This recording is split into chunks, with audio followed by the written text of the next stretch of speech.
평생을 바쳐 일한 대가가 한 달 42만 원이라면 여러분은 이 사실을 믿으시겠습니까? 1988년부터 27년을 꼬박 부어온 연금의 성적표가 이것이라면 노후는 공포 그 자체일 텐데요. 90세 어르신부터 전직 공무원까지 오늘 세 분의 실제 통장 내역을 가감없이 전부 공개합니다. 왜 누군가는 180만 원을 받고 누군가는 보험을 해약해 하루를 버티는지 궁금하지 않으신가요? 지금 눕고 있는 그 연금이 30년 뒤 독이 될지 약이 될지 뼈아픈 후회를 통해 확인해 보세요. 추운 겨울 새벽마다 무료급식소로 향하는 발걸음엔 차가운 한숨이 짙게 섞여 있습니다. 성실함이 배신당한 것 같은 가혹한 현실은 결코 남의 일이 아니란 사실이 더 무섭습니다.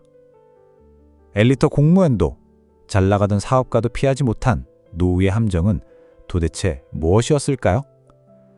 지금부터 공개할 세 분의 실제 통장 내역은 아마 여러분의 미래를 통째로 바꿀지도 모릅니다.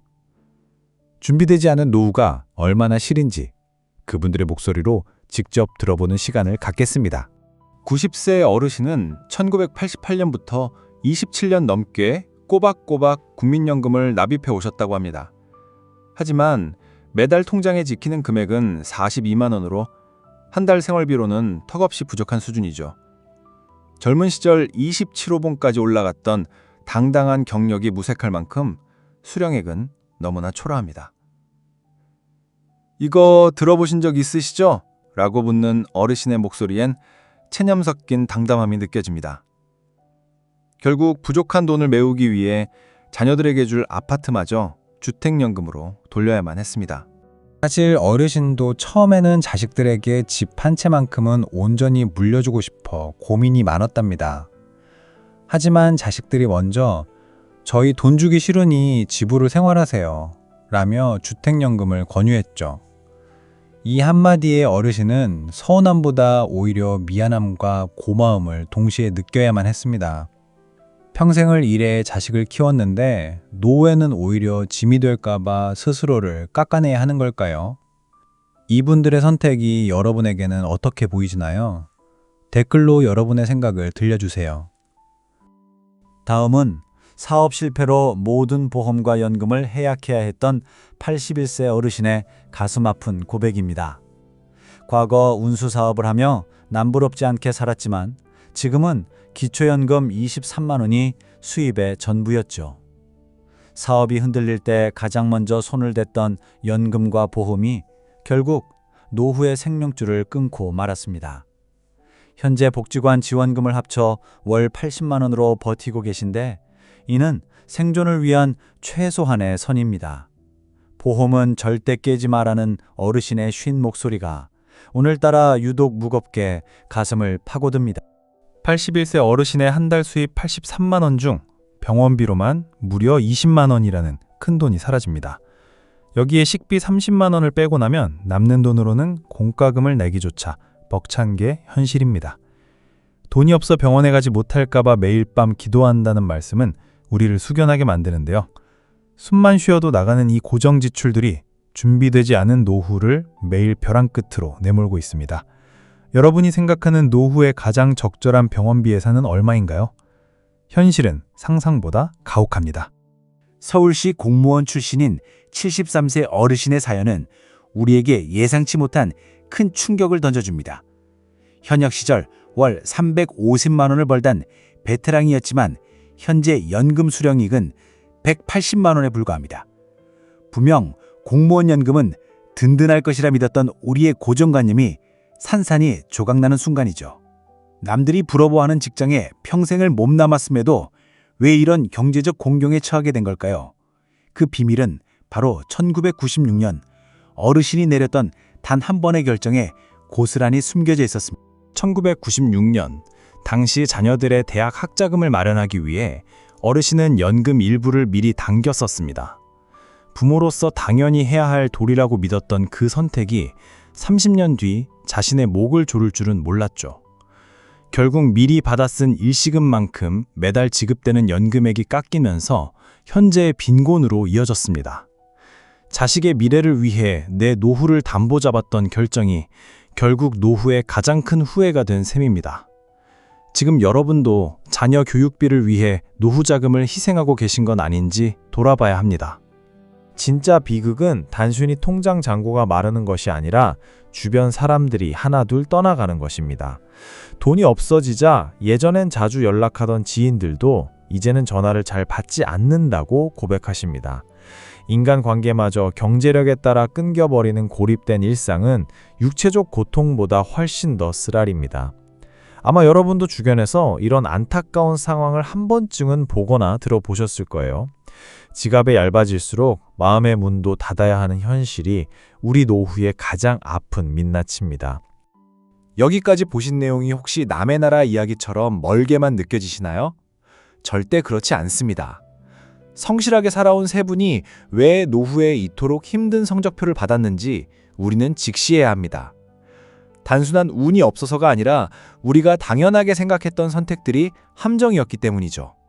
이제부터는 이분들이 눈물로 전하는 가장 현실적인 조언들을 하나씩 짚어보려고 합니다. 여러분의 30년 뒤 모습이 이분들과 다르길 원하신다면 다음 내용을 반드시 기억하세요. 1988년에는 큰돈이었을 금액이 지금은 고작 며칠치 식비밖에 안 된다는 사실이 놀랍지 않나요? 연금은 조금씩 오르지만 우리가 먹고 자는 데 드는 생활 물가는 훨씬 더 빠르게 치솟습니다. 결국 과거의 수치에 안주했던 계획들은 현재의 빈곤이라는 부메랑이 되어 돌아오고 맙니다. 고정된 수입으로 평생을 버텨야 하는 노후에는 물가가 가장 무서운 도둑이 되는 셈이죠. 이래서 전문가들이 단순 저축보다 연금의 실질 가치 유지를 강조하는 것입니다. 새 어르신이 입을 모아 강조하는 정답은 바로 나를 위한 이기적인 마음을 갖는 것이었습니다. 자식에게 집을 물려주기보다 내 삶을 지탱할 주택연금을 택하는 게 진짜 효도일지도 모릅니다. 내가 경제적으로 독립하지 못하면 결국 자녀들에게 더 큰 짐을 지우게 되기 때문입니다. 여러분이 그 자리에 있었다면 자식에게 집을 주시겠습니까? 아니면 연금을 받으시겠습니까? 이제는 자식을 향한 무조건적인 희생이 노후의 정답이 아니라는 사실을 인정해야 합니다. 사업이 힘들거나 급전이 필요할 때 가장 먼저 떠올리는 게 보험 해약인데 이건 정말 위험합니다. 81세 어르신은 그때 보험을 깨지 않았더라면 지금 병원비 걱정은 없었을 거라며 통곡하셨죠. 한 번 해약한 보험은 나이가 들어 다시 가입하고 싶어도 몸이 아파 거절당하기 일쑤입니다. 어려운 순간이 와도 연금과 보험만큼은 마지막까지 지켜야 할 최후의 보루임을 잊지 마세요. 여러분이 지금 해약을 고민 중인 그 보험이 훗날 당신의 유일한 구멍이 될 수 있습니다. 성실했던 90세 노인도, 열정적이었던 사업가도, 엘리트 공무원도 모두 빈곤을 피하지 못했습니다. 이들의 공통점은 노후 준비의 핵심을 자금이 아닌 희생이나 운에 맡겼다는 사실이 있습니다. 준비되지 않은 노후는 누구에게나 가혹하며 그 대가는 상상 이상으로 쓰디쓴 법입니다. 사실 이건 잘 알려지지 않은 이야기인데요. 노후 준비의 90%는 마음가짐에서 시작됩니다. 지금부터라도 늦지 않았으니 내 미래의 통장 잔고를 냉정하게 계산해 보시기 바랍니다. 화려한 은퇴를 꿈꿨던 공무원 어르신은 틀에 박힌 삶만 살았던 지난날을 뼈저리게 후회하셨죠. 돈에 쪼들리느라 정작 자신이 원했던 세계 일주나 취미생활은 꿈도 꾸지 못한 채 늙어버렸습니다. 이제야 자유를 얻었지만 정작 경제적 뒷받침이 안 되어 다시 돈에 찌들리는 일상이 반복됩니다. 여러분이 그 자리에 있었다면 과연 어떤 삶을 선택했을지 한 번쯤은 상상해 보세요. 경제적 자유 없는 노후의 자유는 오히려 또 다른 감옥이 될 수도 있다는 사실을 말이죠. 81세 어르신은 건강이 나빠지면 연금의 절반이 병원비로 녹아버린다는 점을 강조하셨습니다. 지금 여러분이 운동하고 건강을 챙기는 행위는 사실 가장 높은 수익률의 재테크인 셈입니다. 돈을 버는 것도 중요하지만 나가는 돈을 막는 가장 큰 수단이 바로 나의 건강이니까요. 건강을 잃으면 아무리 많은 연금도 병원에 기부하는 꼴이 된다는 선배의 조언을 새겨들으세요. 오늘부터라도 비싼 영양제보다 매일 30분 걷는 습관으로 노후 자금을 지켜보시길 바랍니다. 아이러니하게도 가장 적은 수입으로 사시는 어르신은 봉사하는 마음 덕분에 견딘다고 하십니다. 복지관에서 7년간 봉사하며 얻은 보람이 텅 빈 통장이 주는 우울함을 메워주고 있는 것이죠. 노후에는 돈도 중요하지만 내가 사회에 필요한 존재라는 자존감을 지키는 일도 필수적입니다. 솔직히 이런 삶의 태도가 쉽지는 않겠지만 정신적 풍요는 빈곤의 고통을 덜어주는 약이 됩니다. 여러분은 은퇴 후에 어떤 모습으로 사회와 소통하고 싶으신지 계획을 세워보셨나요? 그럼 이제 우리는 무엇을 해야 할까요? 첫째, 어떤 일이 있어도 보험과 연금은 깨지 마세요. 둘째, 자녀 학자금이나 결혼자금을 위해 내 노후 자금을 헐어쓰는 실수를 멈춰야 합니다. 셋째, 내가 살고 있는 집을 노후에 연금으로 활용하는 주택연금을 미리 공부하고 준비하세요. 이 세 가지만 지켜도 여러분의 노후는 오늘 본 세 분보다는 훨씬 더 따뜻하고 풍족할 것입니다. 지금 당장 내 통장과 보험증권을 꺼내서 30년 뒤를 한 번만 진지하게 그려보시기 바랍니다. 90세 어르신이 27년을 붓고도 42만 원을 받는 현실은 결코 남의 일이 아니라는 걸 잊지 마세요. 오늘 본 세 분의 뼈아픈 후회가 여러분의 미래를 바꾸는 소중한 생명줄이 되기를 진심으로 바랍니다.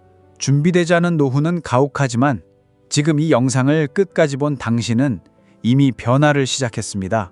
과거를 바꿀 수는 없지만 미래는 지금 여러분이 내리는 결정 하나로 충분히 바꿀 수 있습니다. 여러분이 꿈꾸는 가장 이상적인 노후는 어떤 모습인지 다시 한번 스스로에게 질문해 보세요. 오늘 준비한 세 분의 노후 이야기가 여러분에게 어떤 울림으로 다가갔는지 정말 궁금합니다. 여러분의 구체적인 노후 계획이나 지금 느끼시는 솔직한 생각을 댓글로 꼭 남겨주세요. 작은 댓글 하나가 다른 누군가에게는 큰 힘과 정보가 되는 따뜻한 공간이 되길 바랍니다. 오늘 영상이 도움되셨다면 구독과 좋아요 부탁드리고 저는 더 유익한 정보로 찾아오겠습니다. 여러분 모두가 걱정 없는 행복한 노후를 맞이하시길 진심으로 응원하며 인사드릴게요.